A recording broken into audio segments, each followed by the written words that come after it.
Namo Buddhaya, salam kebajikan. Selamat siang. Perkenalkan, nama saya Bambang Panji Trianggodo. Saya adalah siswa Universitas Udayana, Fakultas Ekonomi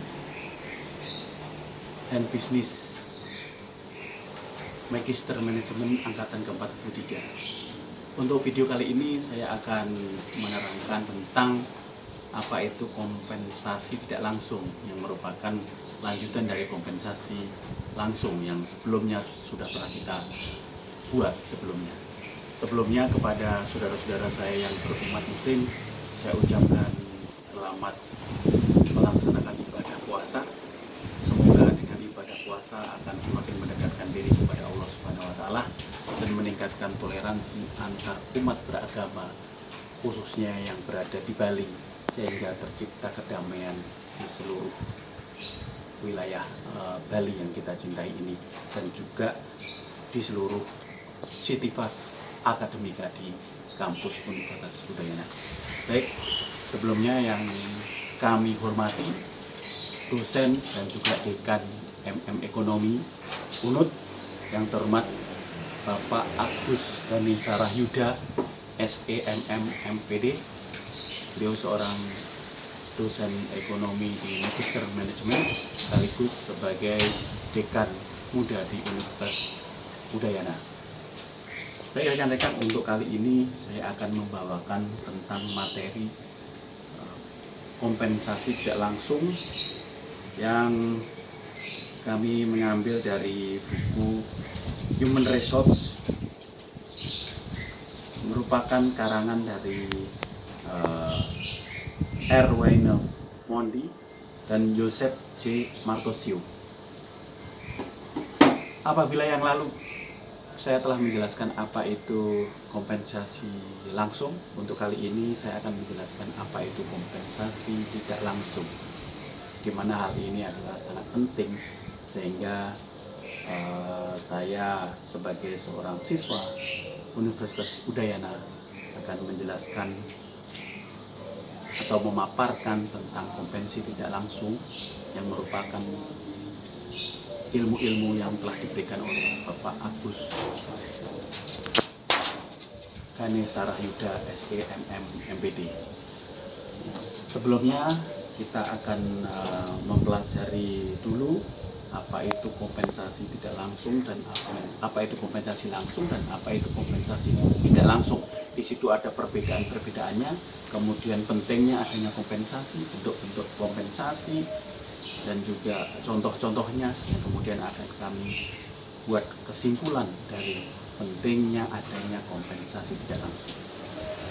Kompensasi sangat penting bagi kelangsungan perusahaan, di mana termasuk salah satu fungsi sumber daya manusia karena mengandung banyak elemen dan berdampak luas pada sasaran strategis organisasi dengan memberikan imbalan kepada karyawan sebagai atas layanan mereka. Jadi atas layanan mereka mendapatkan suatu imbalan. Sedangkan kompensasi tidak langsung ini memiliki program kompensasi tidak langsung, memiliki 3 komponen. Yang pertama adalah direct financial compensation atau kompensasi langsung.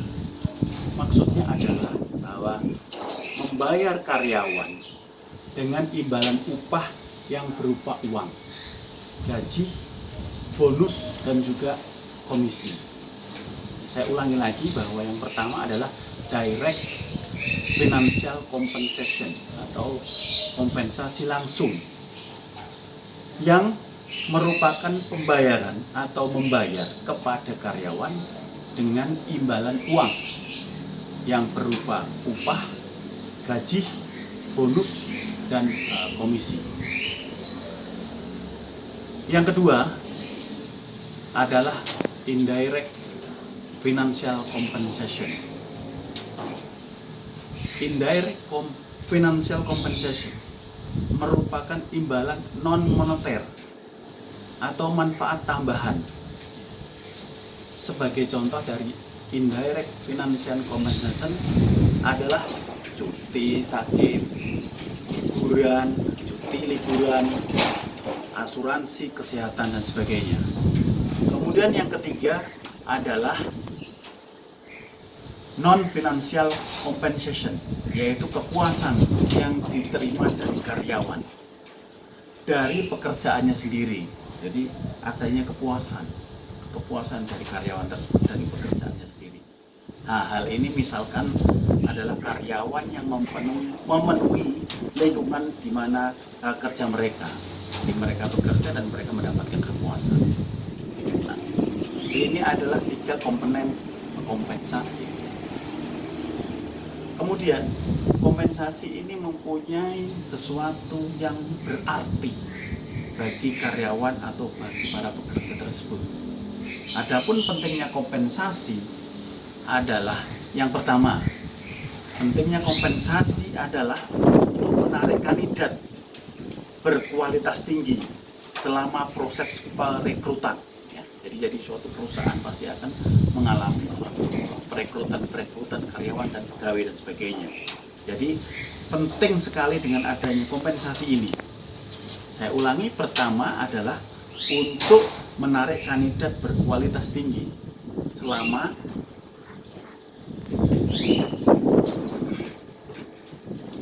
proses perekrutan, karena karyawan dapat secara langsung mempengaruhi produktivitas bisnis. Gaji dan tunjangan yang tinggi dapat menarik bagi banyak pelamar, banyak pelamar yang bagus atau yang top untuk bekerja di perusahaan Anda. Tetapi tunjangan tersebut harus sesuai untuk pelamar, seperti waktu kerja, tentunya waktu kerja yang fleksibel. Mereka akan bekerja secara efisien di tempat kerja mereka. Ini akan membuat produktivitas dari perusahaan tersebut akan semakin maksimal atau semakin bagus. Jadi para kandidat yang bagus akan masuk dalam perusahaan tersebut. Kemudian yang kedua adalah kompensasi mempengaruhi motivasi. Dengan adanya kompensasi ini mempengaruhi motivasi. Kompensasi sangat mempengaruhi motivasi, kepuasan kerja dan kinerja karyawan. Jika perusahaan memberikan hadiah yang baik kepada karyawan, maka mereka akan merasa termotivasi. Mereka akan merasa senang, nyaman, termotivasi.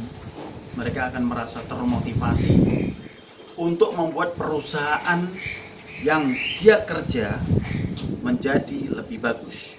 Mereka akan berhasil seperti perusahaan akan semakin bagus dan akhirnya mendapatkan suatu seperti bonus. Misalkan tenaga penjualan akan bekerja lebih keras untuk mendapatkan gaji pokok dan komisi. Mereka akan mencoba yang terbaik untuk mencapai target itu, dan itu akan memotivasi tenaga penjualan untuk meningkatkan produktivitas. Sehingga apabila produktivitas meningkat, otomatis bisa dijual dengan baik, sehingga perusahaan tersebut ya akan semakin maju. Kemudian yang selanjutnya atau yang terakhir, yaitu pentingnya adanya suatu kompensasi. Yang terakhir adalah kompensasi juga dapat mempertahankan kandidat berkualitas tinggi. Perusahaan dapat memberikan manfaat kepada mereka seperti paket pensiun untuk mempertahankannya. Perusahaan dapat menghemat uang dalam biaya rekrutmen, dalam biaya pelatihan. Mereka juga dapat menghemat waktu untuk melatih karyawan baru. Jika perusahaan memberikan manfaat pensiun yang lebih baik daripada perusahaan lain, pekerja akan loyal, pekerja akan sangat loyal terhadap perusahaan mereka dan tidak akan beralih ke perusahaan-perusahaan kompetitif lainnya.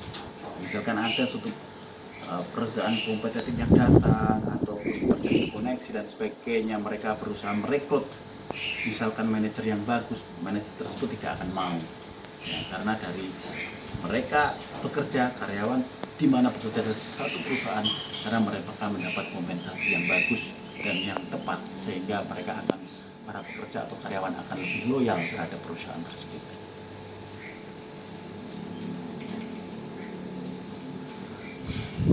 Saya akan lanjutkan. Jadi dalam hal ini adalah indirect finansial langsung atau kompensasi tidak langsung. Itu dapat diartikan bahwa pemberian bagian keuangan atau manfaat lainnya bagi para pekerja di luar gaji atau upah tetap, dapat berupa uang ataupun barang. Ya, jadi disinilah ada perbedaannya antara direct financial compensation yang sudah saya pernah jelaskan untuk sebelumnya dengan indirect financial compensation. Di mana indirect financial compensation ini adalah pembagian atau pemberian bagian keuntungan atau manfaat lainnya dari para pekerja di luar gaji atau di luar upah tetap, dapat berupa uang ataupun bisa juga berupa barang. Jadi bisa juga berupa uang ataupun barang. Uang itu ya bisa uang cash dan sebagainya. Barang itu bisa berupa barang-barang yang berharga, bisa mobil, bisa fasilitas lainnya berupa barang yang tentunya bisa dinikmati oleh karyawan tersebut.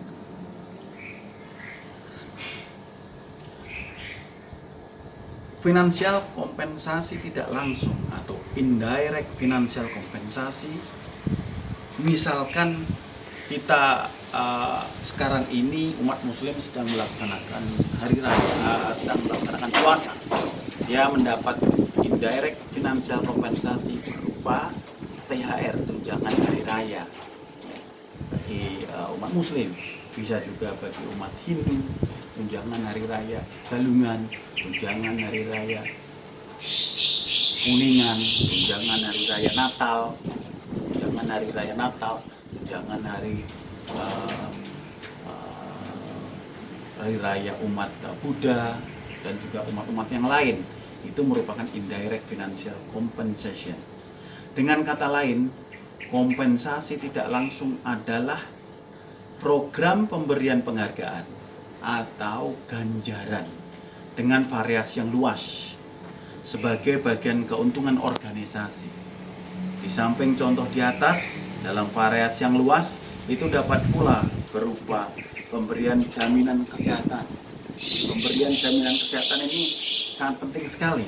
Tentunya karyawan akan lebih senang dengan adanya jaminan kesehatan. Kemudian pemberian liburan.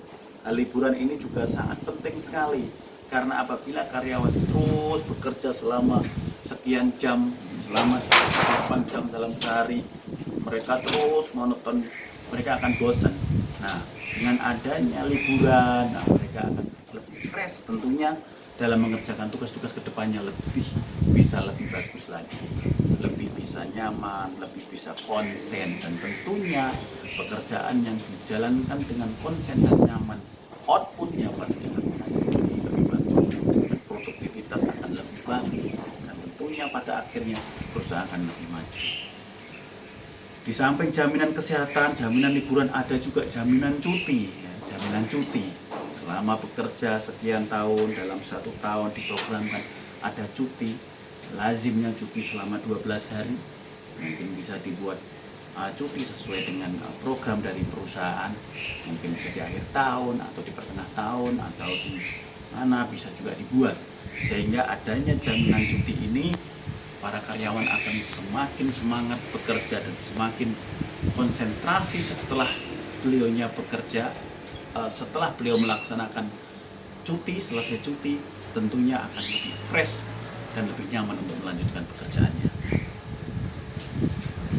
Kompensasi tidak langsung mengacu pada berbagai bentuk pembayaran non moneter yang ditawarkan kepada karyawan yang dapat mencakup segala sesuatu, mulai dari fitur kontrak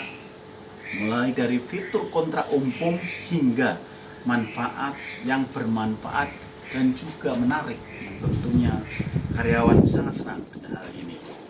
Kompensasi finansial tidak langsung adalah manfaat yang diberikan kepada karyawan yang memiliki nilai finansial tetapi bukan pembayaran moneter langsung. Ini sering disebut sebagai manfaat non-tunai. Dalam keadaan tertentu, manfaat non-tunai ini mungkin lebih berharga bagi karyawan daripada gaji atau upah yang tinggi. Maksudnya di sini adalah tidak selamanya manfaat tunai itu dirasakan nyaman pada karyawan. Kadang-kadang manfaat kompensasi tidak tunai ini membuat karyawan itu lebih bergairah. Contohnya tadi, diberikan cuti. Mungkin gajinya sudah cukup, tunjangan-tunjangan sudah cukup. Dengan adanya kompensasi berupa cuti, karyawan ini lebih fresh setelah cuti, bawa keluarga, mungkin tamasya, mungkin ya ke Bali. Di Bali ini sangat indah sekali, saudara-saudara atau rekan-rekan sekalian. Bali ini adalah suatu daerah yang sangat bagus yang harus kita jaga bersama-sama. Di mana di Bali ini memiliki tempat-tempat yang sangat bagus, objek wisata yang sangat luar biasa, dan Bali ini safe. Ya, Bali ini sekali lagi safe. Dengan adanya virus corona ini memang membuat Bali sebagai pariwisata agak menurun dikarenakan virus yang internasional yang mengena atau menyebabkan perekonomian dunia juga turun, ya kan? Nah, ini kita sebagai generasi muda haruslah memberikan inisiatif, mendorong pada rekan-rekan yang pelaku bisnis ke depannya untuk bagaimana walaupun dalam kondisi begini tetap bisa berinovasi, bisa menciptakan sesuatu. Misalkan suatu usaha bisa dilakukan dengan online dan sebagainya, sehingga tidak melanggar ketentuan pemerintah di mana kita harus melakukan physical distancing, social distancing, menggunakan masker dan menggunakan hand sanitizer dengan baik, sehingga tetap kita bisa membuat Bali ini lebih bersemangat. Karena semua rekan-rekan kita yang berada di luar Bali, baik itu di domestik maupun di internasional, ya, waktu saya pernah di luar, di Oslo, di Norwegia, mereka tahu where is Indonesia.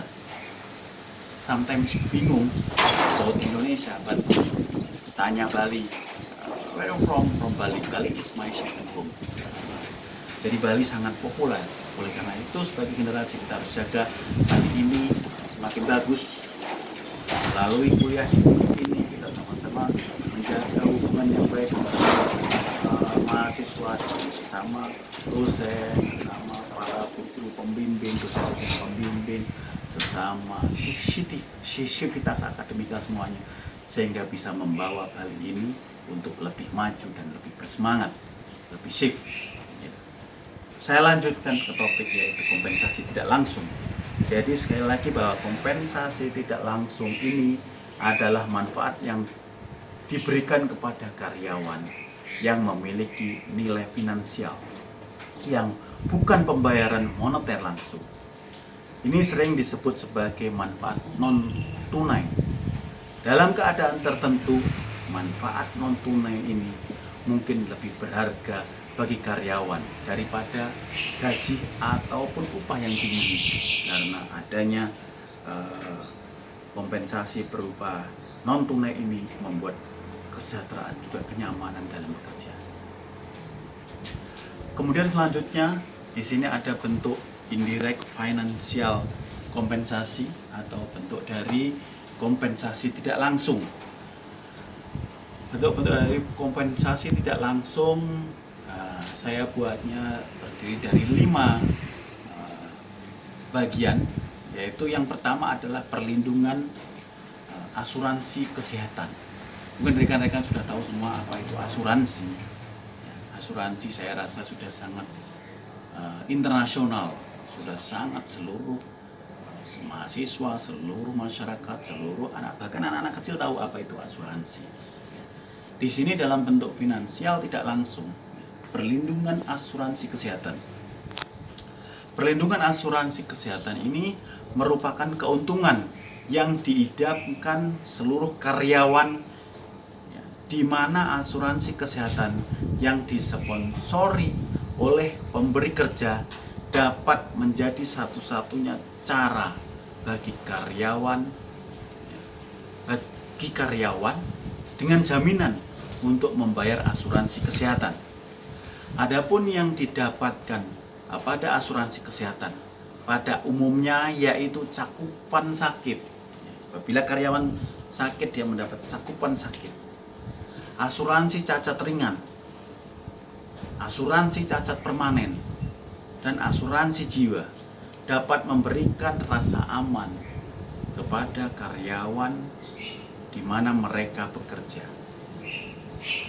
Karyawan akan merasa aman bagi mereka sendiri dan juga keluarga mereka karena mendapatkan asuransi kesehatan. Misalkan dalam suatu perusahaan dia kerja, jadi accident dan sebagainya, dia harus masuk rumah sakit, dirawat. Nah, ini di-cover adanya asuransi. Apalagi terjadi jatuh, cacat kaki, tangan dan sebagainya. Cacat itu bisa cacat permanen, sehingga mendapatkan asuransi ini yang membuat rasa aman bagi karyawan itu, merasa aman dan nyaman dengan bekerja di tempat yang dilindungi dengan adanya perlindungan asuransi kesehatan. Ini sangatlah penting, ini sangat bermanfaat bagi karyawan, memberikan rasa aman pada dirinya dan keluarganya. Keluarganya akan merasa nyaman memperkan suaminya ataupun bapaknya bekerja di perusahaan yang memiliki perlindungan asuransi kesehatan yang cukup baik. Yang kedua adalah program pensiun. Program pensiun. Program ini juga dapat menawarkan insentif yang menarik. Dan program pensiun ini merupakan sesuatu yang baik. Jadi suatu perusahaan menawarkan program imbalan pasti, menjanjikan untuk membayar sejumlah tertentu manfaat pensiun kepada karyawan pada saat pensiun. Jadi karyawan pada saat pensiun tidak lagi bekerja di perusahaan, namun mendapatkan paket pensiun. Jadi hal ini akan membuat karyawan tersebut nyaman bekerja, masa tuanya ada istilahnya, ada masa depannya. Anda dapat menganggapnya sebagai pembayaran jaminan sosial dengan jumlah yang ditentukan setiap bulannya seumur hidup. Jadi para pekerja tersebut akan lebih nyaman karena setelah bekerja mereka mendapatkan program pensiun. Jadi program pensiun ini merupakan kompensasi, salah satu bentuk kompensasi tidak langsung. Kemudian yang ketiga adalah 401k, yang di sini di sisi lain, jika perusahaan menawarkan program kontribusi pasti seperti rencana 401k, itu akan menyumbangkan sejumlah uang yang tertentu setiap tahun ke rekening pensiun karyawan O01G. Ya, menawarkan kontribusi pencocokan yang murah hati kepada kontribusi karyawan pada program dapat menawarkan insentif yang besar. Kebanyakan orang tidak mau bekerja sampai mereka mati. Jadi harus dipastikan rencana pensiun dari perusahaan tersebut. Harus dipastikan rencana pensiun perusahaan yang bersaing dengan perusahaan lain di daerah itu. Jadi dengan adanya rencana pensiun yang direncanakan, sehingga perusahaan itu juga bisa ada kompetitif tentunya di perusahaan lain di daerahnya tersebut. Yang keempat adalah saham. Saham ini juga sangat penting bagi suatu perusahaan. Saham merupakan kompensasi tidak langsung. Opsi saham dan program pembagian keuntungan tidak hanya merupakan insentif bagi karyawan untuk tetap tinggal, tetapi juga memberikan insentif bagi karyawan untuk menjadi lebih produktif. Karyawan akan lebih produktif. Nah, opsi saham dan program pembagian keuntungan tidak hanya merupakan insentif bagi karyawan untuk tetap tinggal, tetapi juga memberikan insentif bagi karyawan untuk menjadi lebih produktif. Karena karyawan berbagi dalam perolehan. Opsi saham karyawan adalah hak untuk membeli saham perusahaan dengan harga tertentu selama periode waktu tertentu. Jadi opsi saham ini juga sangat menarik sekali. Ya kan? Dia saham ini opsi saham ini bagi karyawan adalah hak untuk membeli saham karyawan, saham perusahaan. Ya, hak untuk membeli saham perusahaan dengan waktu tertentu selama periode waktu tertentu. Kemudian yang kelima, perusahaan juga dapat memperluas kemampuan karyawan di perusahaan di mana layanan yang diterima karyawan dari perusahaan seperti layanan tersebut yang kami maksud adalah seperti konseling, adanya konseling, rujukan hukum, perencanaan karir ada, misalkan dia bekerja, dia disiplin di sini, manajer bagus, menjadi naik lagi, bisa menjadi direktur dan sebagainya. Ini adalah adanya perencanaan karir, rencana kesehatan, dan keanggotaan klub kebugaran, adanya rencana keanggotaan klub kebugaran, jadi karyawan bisa memanfaatkan klub kebugaran untuk menjaga kondisi badannya. Kita ketahui bahwa apabila seseorang tanpa suatu olahraga yang baik, tanpa ada kebugaran, mereka tidak akan terjaga badannya dengan sehat. Karena di dalam jiwa yang kuat terhadap badan yang sehat, di dalam badan yang sehat terhadap jiwa yang kuat, sehingga badan ini harus sehat. Sehat itu ya harus berolahraga, hidup teratur, istirahat yang cukup, bekerja dengan baik sehingga bekerja bisa konsentrasi karena adanya suatu kebugaran, ya, adanya senam dan sebagainya, fitness dan sebagainya, memanfaatkan jam-jam kosong, jam-jam istirahat. Tentunya para karyawan akan lebih fit, lebih segar, lebih performan bagus dan siap bekerja dengan bagus. Tentunya perusahaan akan lebih maju apabila memiliki karyawan yang profesional seperti tersebut. Banyak bentuk-bentuk kompensasi tidak langsung lainnya.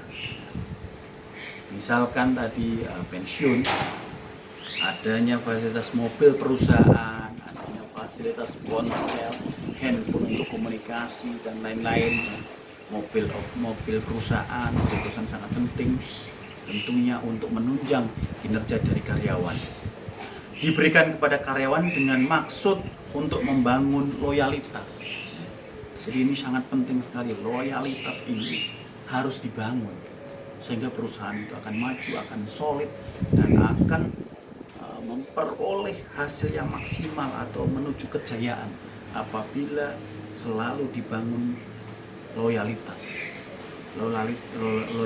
sesama teman, loyalitas sesama karyawan, loyalitas dengan atasannya, dengan manajernya, loyalitas dengan komisaris dan seluruh perusahaan sehingga perusahaan tersebut jadi semakin maju.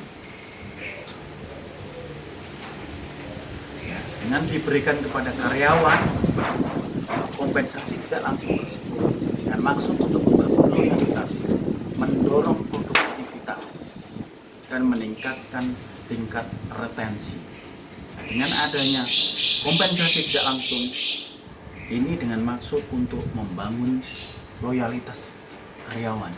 Karyawan akan terbangun loyalitasnya karena adanya kesejahteraan berupa jaminan kompensasi tidak langsung tersebut. Kemudian secara otomatis produktivitas juga akan naik, mendorong produktivitas. Apabila perusahaan bisa produktivitas yang bisa maksimal, ya, bahkan bisa meningkat, tentunya para pimpinan atau leader akan merasa nyaman dan perusahaan tersebut akan semakin maju. Sehingga dengan kondisi seperti itu, perusahaan tersebut akan memberikan bonus dan sebagainya yang lebih kepada karyawan-karyawan. Tentunya karyawan-karyawan ini adalah karyawan yang berprestasi dan yang profesional. Di samping tersebut, untuk kompensasi tidak langsung diberikan dengan maksud untuk meningkatkan tingkat retensi.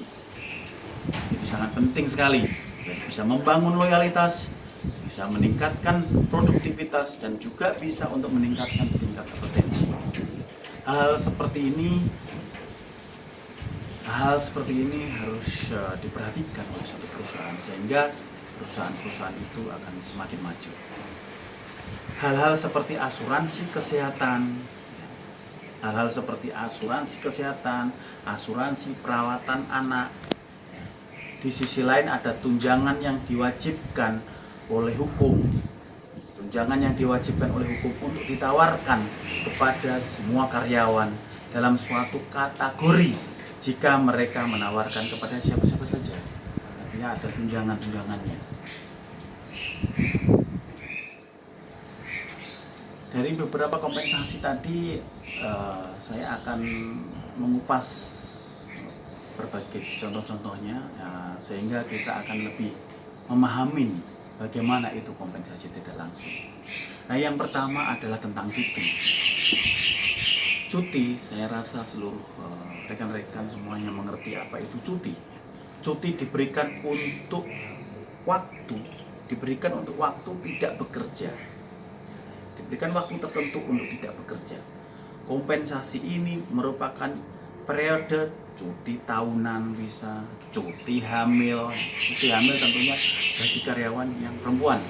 Ya, apabila karyawan yang perempuan, dia harus melangsungkan kehidupannya, dia hidup berkeluarga, tentunya akan hamil. Hamil diberikan kompensasi cuti berupa cuti hamil. Kemudian ada juga cuti yang lain, yaitu cuti kecelakaan. Apabila karyawan itu mendapat suatu musibah kecelakaan yang tentunya kita semua tidak kehendaki atau tidak inginkan hal tersebut, tapi dalam lapangan atau di dalam dunia kehidupan bisa aja terjadi kecelakaan yang tidak kita inginkan itu terjadi. Sehingga dengan adanya cuti kecelakaan, hal tersebut sangat berarti.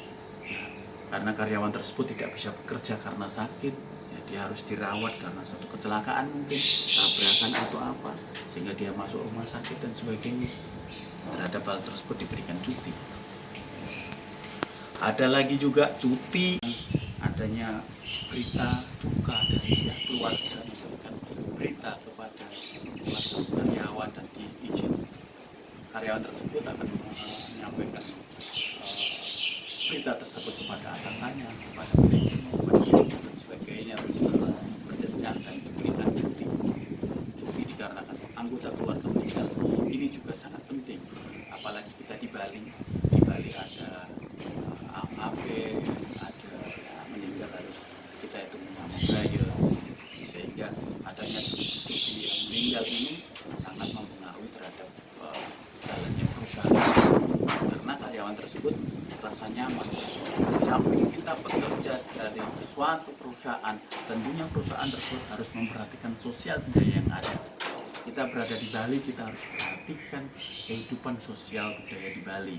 Kita harus jaga itu toleransi, kita harus saling rukun, dan kita tidak mudah untuk dipecah-pecah oleh saudara-saudara ataupun oleh pihak-pihak tertentu yang ingin mematahkan atau ingin memisahkan kita semuanya.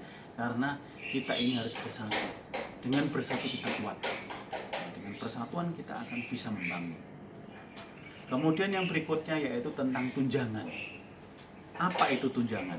Tunjangan adalah pendapatan tambahan selain dari gaji yang diterima oleh karyawan. Jadi sekali lagi, tunjangan adalah pendapatan tambahan selain gaji yang diterima oleh karyawan. Contoh dari tunjangan banyak sekali. Misalkan contoh tunjangan itu tunjangan jabatan, tunjangan makanan, tunjangan kesehatan, tunjangan kendaraan, tunjangan anak, tunjangan istri, dan sebagainya.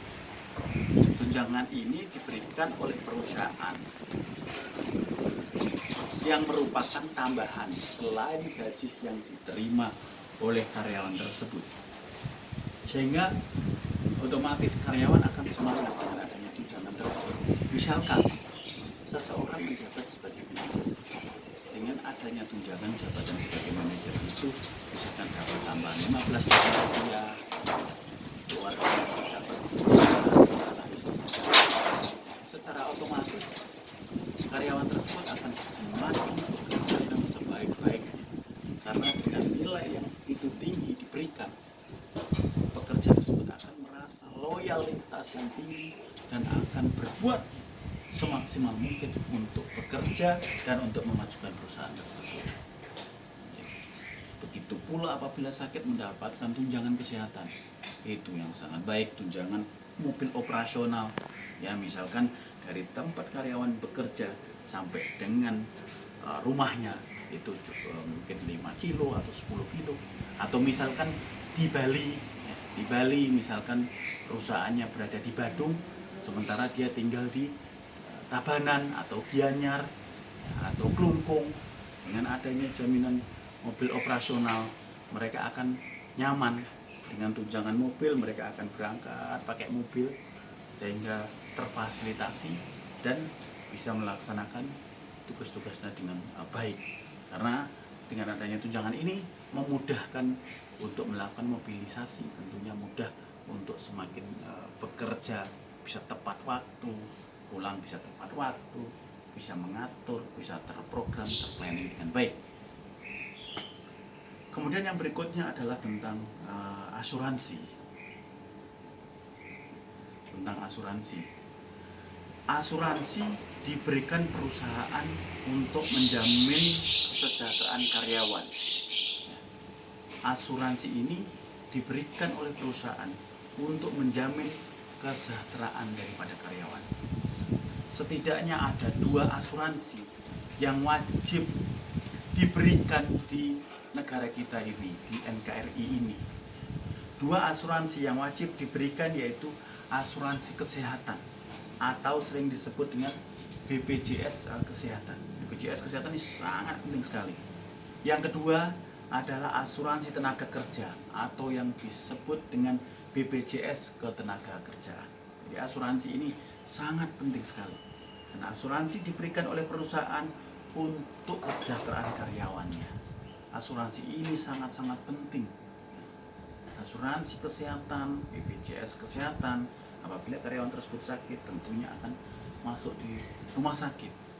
Apabila dia sakit, dirawat, ya, selama perawatan itu mengeluarkan biaya dan sebagainya, obat, ya vitamin dan apa sebagainya itu tercatat dalam satu nota yang jelas, kemudian bisa diklaimkan di asuransi dan digantikan biaya tersebut oleh asuransi tersebut. Nah, sehingga perusahaan memberikan asuransi tentunya untuk menjamin kesejahteraan karyawannya. Tentunya karyawannya akan lebih sejahtera. Dengan sejahtera, otomatis karyawan tersebut akan semakin loyal dan semakin bekerja dengan sungguh-sungguh, semakin profesional. Yang keempat adalah fasilitas. Fasilitas adalah segala bentuk yang didapatkan oleh seorang karyawan untuk mempermudah melakukan pekerjaan. Segala bentuk yang diberikan oleh seorang karyawan untuk mempermudah melakukan pekerjaan. Fasilitas ini bisa berupa fasilitas rumah dinas. Kita ketahui, ya, para pekerja apabila disiapkan rumah dinas, mereka akan bekerja dengan baik, di mana anak istrinya bisa tertata di rumah tersebut. Mereka bisa bekerja di kantor, pulang, dan mereka tidak harus mencari tempat kos, harus mencari apartemen, mungkin villa dan sebagainya. Repot mereka. Dengan adanya fasilitas rumah dinas, rumah kerja, sehingga mereka akan bekerja lebih maksimal dan lebih profesional. Kemudian fasilitas kesehatan, ini sudah saya jelaskan apa itu fasilitas kesehatan. Ini juga sangat menunjang. kemudian ada fasilitas kendaraan operasional, tadi ada fasilitas kendaraan operasional, kemudian fasilitas makan siang. Dengan adanya fasilitas makan siang, ini akan membuat perusahaan semakin bagus. Misalkan dalam perusahaan itu ada suatu tempatnya untuk makan bersama, para karyawan disiapkan untuk makan siang bersama, sehingga mereka tidak banyak keuntungan yang diperoleh. Waktu tidak habis banyak sia-sia untuk keluar dari perusahaan untuk cari makan dan sebagainya. Apabila disiapkan di situ rumah makan atau tempat makan, yang mungkin ada yang ruangan VIP untuk para pimpinan, kemudian untuk para karyawan ataupun staf pelaksana ada tempatnya makan bersama. Nah, ini sangat penting karena melalui makan bersama mereka juga bisa berdiskusi-diskusi. Dan di unsur pimpinan apabila makan bersama ini justru menjadi tempat untuk sharing, sehingga bisa saling komunikasi, bisa menyampaikan kelemahan kekurangan ya. Jadi yang kurang bisa diisi, yang lebih bisa saling membagi, bisa terjadi sharing. Jadi mungkin perusahaan ada kesulitan dan sebagainya, nah ini bisa didiskusikan melalui adanya waktu di makan siang tersebut. Itulah hal-hal yang menjadi pembeda antara kompensasi langsung dan kompensasi tidak langsung. Secara ringkas, kompensasi langsung artinya bisa diterima karyawan secara langsung atau manfaatnya, dan umumnya berbentuk uang. Sedangkan kompensasi tidak langsung baru bisa dirasakan manfaatnya pada waktu tertentu dan bisa berbentuk uang juga bisa ataupun barang. Jadi kompensasi langsung dan kompensasi tidak langsung perbedaannya. Kemudian apa sih keuntungan dari kompensasi tidak langsung ini? Kompensasi tidak langsung diberikan mestinya ada keuntungan-keuntungan. Apa sih sebenarnya keuntungan dari kompensasi tidak langsung ini? Sebagai konsep yang relatif baru dan modern bagi perusahaan lama, manfaat tidak langsung semakin penting karena Departemen Sumber Daya Manusia dan Manajemen atas menyadari nilai dalam hal-hal seperti retensi karyawan, loyalitas, keterlibatan, dan motivasi. Oleh karena itu, dengan menyediakan paket kompensasi tambahan yang menarik, maka pengusaha menciptakan insentif yang lebih besar bagi karyawan untuk sejalan tidak hanya dengan tujuan dan nilai perusahaan secara keseluruhan, tetapi juga dengan inisiatif sumber daya manusia yang kritis. Tujuan penting lain dari kompensasi tidak langsung adalah dapat bertindak sebagai daya tarik yang menarik. Jadi tujuan kompensasi tidak langsung dapat sebagai daya tarik yang menarik dari perusahaan lain yang mungkin dipertimbangkan oleh kandidat potensial. Jika sebuah perusahaan menawarkan paket kompensasi tidak langsung yang besar, itu dapat menunjukkan kepada karyawan yang akan datang bahwa dia tidak hanya diinginkan oleh perusahaan, tetapi juga akan dirawat dengan baik sebagai karyawan masa depan. Jadi dengan adanya kompensasi tidak langsung ini sangat-sangat penting bagi kelangsungan jadi perusahaan itu sendiri. Karena kompensasi tidak langsung bisa bertindak sebagai daya tarik yang menarik dari perusahaan lain yang mungkin dipertimbangkan oleh kandidat potensial. Jadi adanya kandidat potensial ini akan memilih tentunya perusahaan yang memiliki kompensasi langsung, kompensasi yang tidak langsung yang jelas. Sekarang kita sudah menjelaskan tadi tentang apa itu kompensasi langsung dan yang sebelumnya di YouTube saya yang pertama. Yang kedua adalah kompensasi tidak langsung. Tadi bentuk-bentuknya sudah saya paparkan, apa itu bentuk-bentuknya dan sebagainya. Kemudian di sini saya akan memberikan contoh perusahaan yang memberikan indirect indirect financial compensation, atau perusahaan yang memberikan, contoh perusahaan yang memberikan kompensasi tidak langsung. Contohnya adalah semua karyawan di Petronas, di Petronas Malaysia. Semua karyawan yang di Petronas Malaysia telah menikmati manfaat yang diamanatkan, yaitu pembayaran cuti, dana hari tua karyawan, jaminan sosial karyawan, dan perlindungan kehamilan.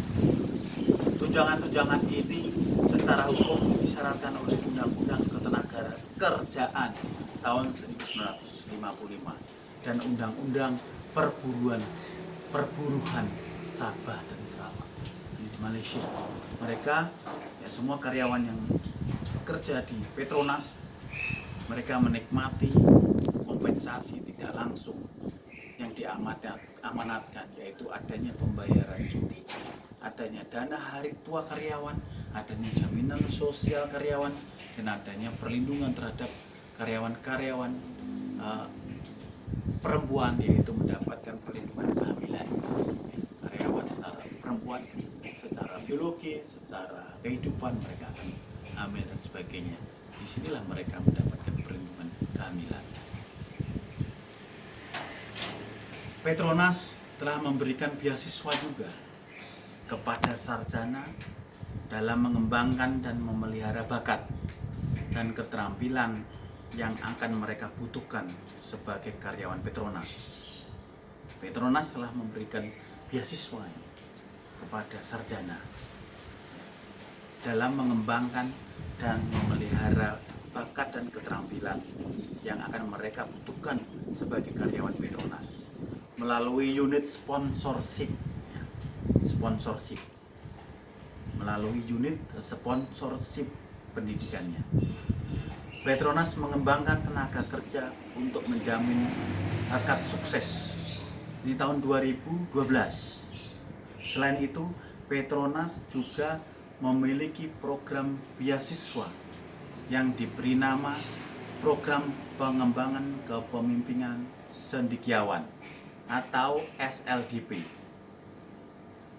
The Petronas untuk menarik karyawan berkualitas tinggi. Petronas tahun 2007. Program beasiswa ini dapat membantu meningkatkan rekrutmen dan retensi karyawan.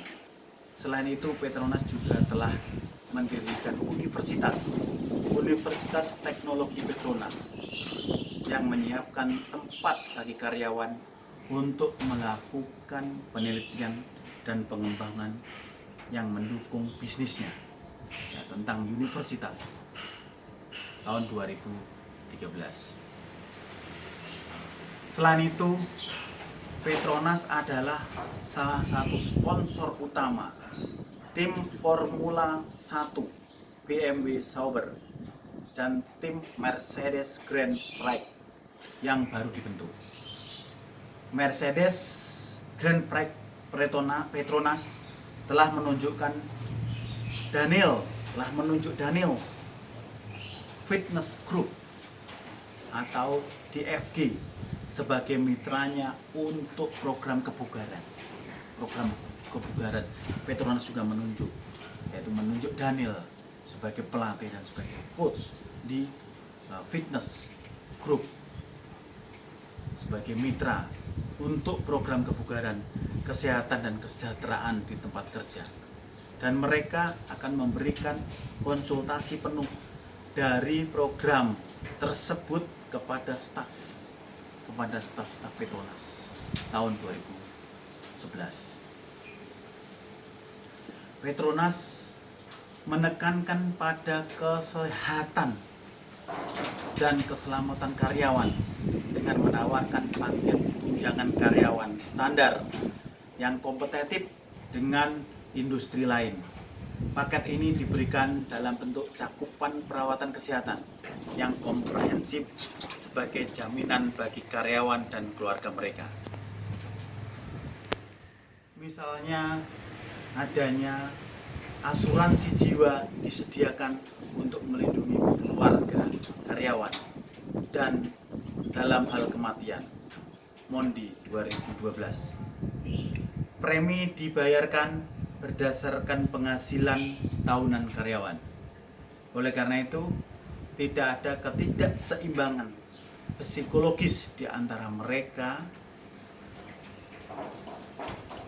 Karena itu tergantung pada seberapa banyak karyawan mengusahakan pekerjaan mereka dan mendapatkan penghasilan mereka sendiri yang layak. Sebagai contoh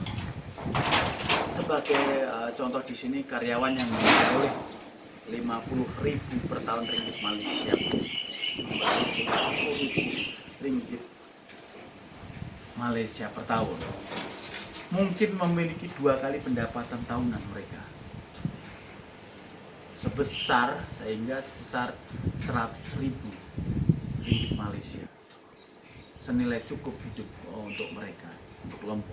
Jadi cukup bagus, cukup baik penghasilan tersebut.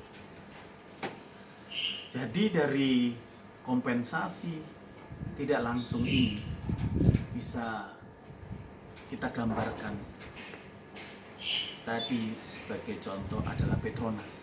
Petronas menerapkan kompensasi tidak langsung dengan baik, sehingga Petronas maju, Petronas berkembang dengan pesat, dengan baik. Mereka menyediakan fasilitas-fasilitas kepada karyawan-karyawannya, sehingga karyawannya timbul loyalitas, timbul rasa memiliki, sehingga perusahaan memiliki produktivitas yang cukup, yang maksimal, bahkan lebih, sehingga perusahaan tersebut maju.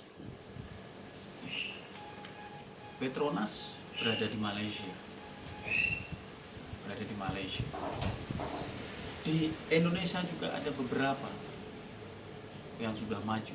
Nah, ini kita sebagai generasi muda, kita sebagai mahasiswa UNUT yang tentunya dengan berbagai masukan ilmu di masa-masa yang akan datang, kita bisa menciptakan suatu perusahaan tempat bekerja yang bagus, yang kita menggunakan ilmu-ilmu tersebut, ilmu-ilmu yang diajarkan oleh Bapak Agus Ganesha Rahyuda, SEMM MPD, bisa dimasukkan dalam pemikiran kita, yang tentunya kita bikin suatu perusahaan dengan memberikan konsep-konsep jaminan kompensasi langsung dan juga kompensasi tidak langsung, sehingga perusahaan tersebut akan semakin maju. Nah, di sini apabila Petronas bisa, pasti kita ke depan kita juga akan bisa menciptakan hal yang sama, setidaknya sama. Dan tentunya dengan adanya ilmu-ilmu yang kita terima di UNUT membuat kita semakin bersemangat, dan tentunya di masa-masa yang akan datang kita bisa membuat suatu perusahaan yang bagus, yang berkompeten, yang siap bersaing dengan perusahaan-perusahaan lain, yang mampu memberikan kesejahteraan kepada karyawan-karyawannya, sehingga apabila hal tersebut kita terima kembali, otomatis pariwisata Bali akan semakin meningkat. Nah, kita bisa bayangkan penduduk Bali yang notabene Bali ini sebagai rohnya adalah sebagai pariwisata, dengan adanya suatu perusahaan yang produktif, ini juga akan menunjang terhadap pariwisata. Misalkan perusahaan kita bangun di Karangasem atau di Negara atau di Buleleng. Selama ini Bali di Buleleng mungkin kurang berkembang di daerah Bandung, di daerah Pasar yang berkembang pesat, sementara di Karangasem, di Negara, di Jembrana, di Buleleng, mungkin di sana didirikan, ya selama ini cukup baik. Cuman kalau apabila didirikan satu perusahaan yang bagus, yang mereka menerapkan manajemen yang profesional, menggunakan kompensasi langsung dan kompensasi yang tidak langsung, minimalnya bisa setara dengan Petronas, dan juga bisa buat yang lebih bagus lagi dari tersebut, tidak menutup kemungkinan Bali akan semakin profesional dan semakin maju, karena dari perusahaan tersebut akan mendukung juga terhadap pariwisata. Misalkan di sini banyak sekali lautan, di sini banyak sekali pantai-pantai yang indah. Di pantai-pantai tersebut banyak juga tempat-tempat yang selama ini beli alat-alatnya untuk scuba, menyelam selam, baju-bajunya dan equipmentnya itu selalu beli dengan produser atau produsen di Jakarta mungkin, bahkan di luar negeri. Nah, apabila hal seperti ini bisa diciptakan di Bali, mungkin di Buleleng atau di Karangasem, sehingga ini sangat mendukung. Tentunya harganya akan kompetitif, harganya akan lebih murah harganya, dan tentunya akan semakin menunjang dengan kualitas yang sama. Otomatis biaya lebih ringan apabila perusahaan tersebut berada di Bali, sehingga rakyat Bali akan semakin makmur. Rekan-rekan kita masyarakat yang sedih, yang susah, tidak mendapatkan suatu pekerjaan, mereka tertopang dengan adanya perusahaan, misalkan di Buleleng, sehingga mereka bisa maju, bisa produktivitas dan mendukung pariwisata.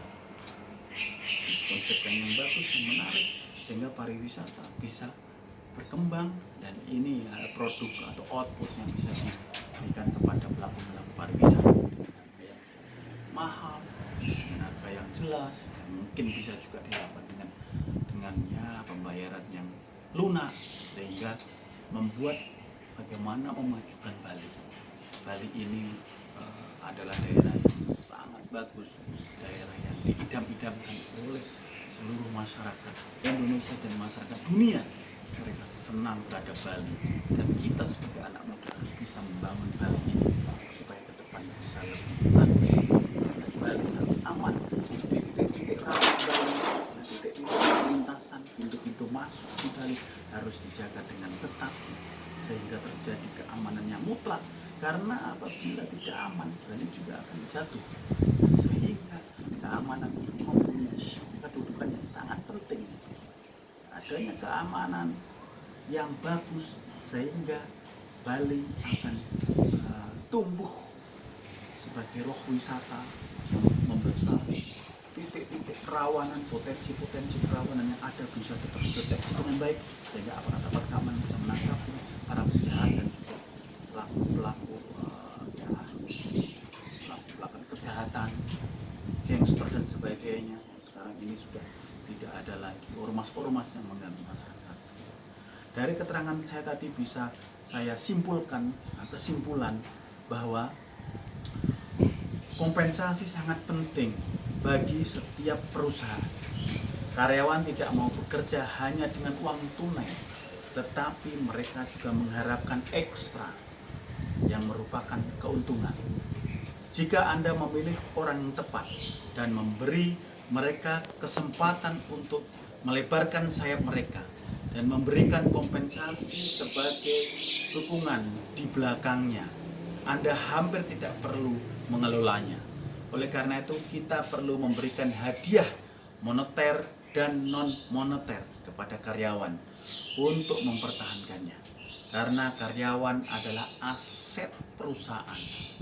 Karyawan juga merupakan kunci keberhasilan perusahaan. Perusahaan akan berhasil apabila karyawannya juga bagus. Bagus itu bisa terwujud apabila mereka disiplin.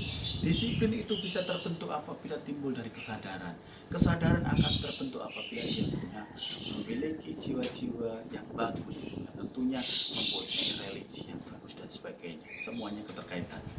Dengan mengingat tujuan ini, mengingat tujuan penting ini, sehingga penting juga untuk memahami pentingnya kompensasi tidak langsung untuk garis bawah perusahaan. Ketika karyawan merasa lebih dihargai dan termotivasi, tidak hanya keterlibatan karyawan moral dan tingkat retensi akan lebih tinggi, tetapi organisasi Anda juga akan menarik bagi jenis karyawan yang berbakat, berdedikasi, dan bekerja keras yang dapat mewakili dan memperbaiki merek perusahaan dengan lebih baik. Sehingga perusahaan dengan menerapkan kompensasi tidak langsung ini mempunyai manfaat yang sangat berarti bagi karyawan, dan karyawan adalah aset dari perusahaan, sehingga antara seluruh perusahaan dan karyawan harus sinergi sehingga membentuk suatu usaha yang menghasilkan produktivitas yang tinggi, sehingga perusahaan akan maju. Dengan majunya perusahaan, masyarakat akan sejahtera. Apabila perusahaan berada di Bali, maka akan menopang kesejahteraan rakyat Bali. Di mana kita makan, minum, dan semuanya berada di Bali. Kita harus hormati sosial budaya di Bali. Kita harus hormati adat istiadat yang berada Bali. Kita harus jaga toleransi antar umat beragama, ciptakan kerukunan yang baik. Demikian paparan yang bisa saya paparkan pada kesempatan hari ini. Dan tentunya jauh daripada sempurna, kami mohon bimbingan lagi dari yang terhormat Bapak Agus Ganesha untuk memberikan bimbingan selanjutnya, dan juga kepada rekan-rekan dan mahasiswa lainnya ataupun masyarakat, teman-teman yang melihat di YouTube ini. Apabila suka, tolong tombol subscribe di bawah dan juga beri komentar di kolom komentar, sehingga masukan-masukan dari seluruhnya ahli-ahli ekonomi dan juga ahli-ahli dari rekan-rekan semua yang berada di Bali ataupun berada di Indonesia dan juga di luar negeri, apabila menonton YouTube ini, silakan untuk memberikan komentar Anda atau komentar saudara-saudara sekalian. Kami sangat berterima kasih dengan perhatian dari saudara-saudara semuanya, dan apabila ada kekurangan kami mohon maaf yang sebesar-besarnya. Kami akhiri. Sebelumnya, kepada saudara-saudara yang muslim, kami ucapkan sekali lagi selamat melaksanakan ibadah puasa Ramadan. Mohon maaf lahir dan batin. Kepada saudara yang non muslim, tolong saling menghormati, saling menghargai, dan nyaman kita ciptakan hubungan yang solidaritas yang benar-benar kerukunan yang benar-benar bagus. Kita sama-sama tahu Bali menjadi Bali lebih bagus. Akhir kata, wassalamualaikum warahmatullahi wabarakatuh. Om Santi Santi Santi Hum. Namo Buddhaya. Salam sejahtera bagi kita semua dan salam kebajikan.